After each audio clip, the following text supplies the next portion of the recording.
sen varsan, ama sen de kölge kimisən.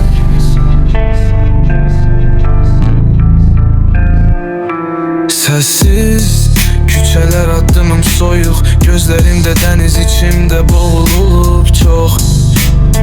Bax bu şəhər mənə yad, hər küncündə bir xəyanət iz qoyub qanad. Sözlərim kəsir havanı bıçaq kimi,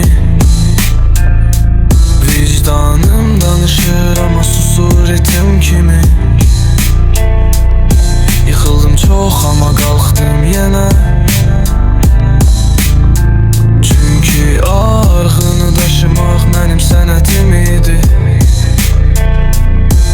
Kölgə içində yaşayıram,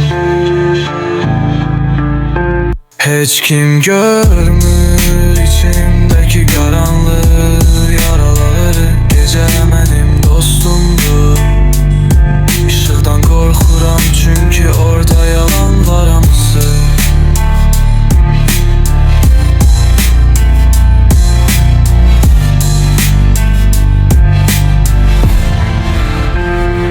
Yandırdım geçmişi, külükülə qarışdı.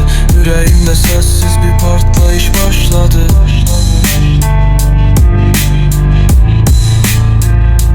Sözlərim silah, hədəfim dərin. Mən özümə qarşı döyüşürəm hər gün, hər an səssizcə. Bilirəm kimsə anlamaz bu dərini, çünki hər yara görünmür, bəziləri içdədir.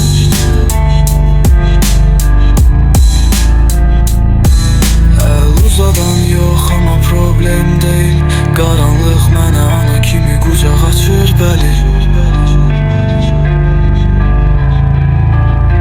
Kölgə içində yaşayıram, heç kim görmür içimdəki qaranlıq yaraları. Gecə mənim